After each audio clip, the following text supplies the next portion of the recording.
તેની અંદર વિયેતનામની અંદર યોજાયેલી world class master chef art કોમ્પિટિશનની અંદર ભારત ઝળકી ઉઠ્યું અને તેમાંય ગુજરાતી થાળીનો જાદુ જોવા મળ્યો।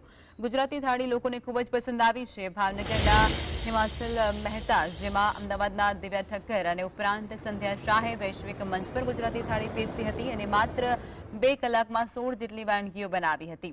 વિદેશની ધરતી પર સેવ ટમેટાનું શાક, સુખડી, ઓળો, રોટલો, ખીચડી જેવી વાનગીઓએ લોકોને ખૂબ આનંદ આપ્યો હતો। આ ગુજરાતી ડિશને વિદેશની ધરતી પર ગોલ્ડ મેડલ પ્રાપ્ત થયો છે। ગુજરાતી શેફ સંધ્યા શાહે almond base pizza back dish નહીં પરંતુ ડેઝર્ટ તરીકે પીરસ્યું હતું અને આ ડેઝર્ટને પણ સિલ્વર મેડલ પ્રાપ્ત થયો છે।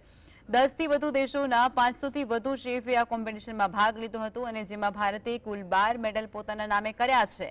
12 મેડલની અંદર 5 ગોલ્ડ છે અને 6 સિલ્વર ઉપરાંત 1 બ્રોન્ઝ મેડલનો સમાવેશ છે।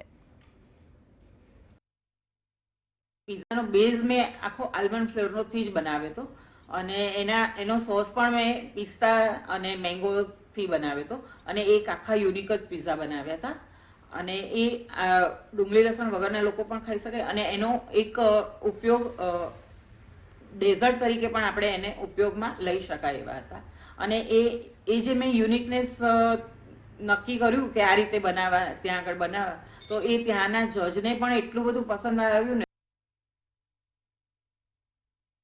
અમે 3 જણાએ ત્યાં ઇન્ડિયાની ગુજરાતી થાળી રિપ્રેઝન્ટ કરી હતી અને અમને ગોલ્ડ મેડલ મળ્યો હતો। ત્યાં આગળ ઘણી બધી 13થી પણ વધારે ક્યુઝિન્સની થાળીઓ ત્યાં પ્રેઝન્ટ થઈ હતી।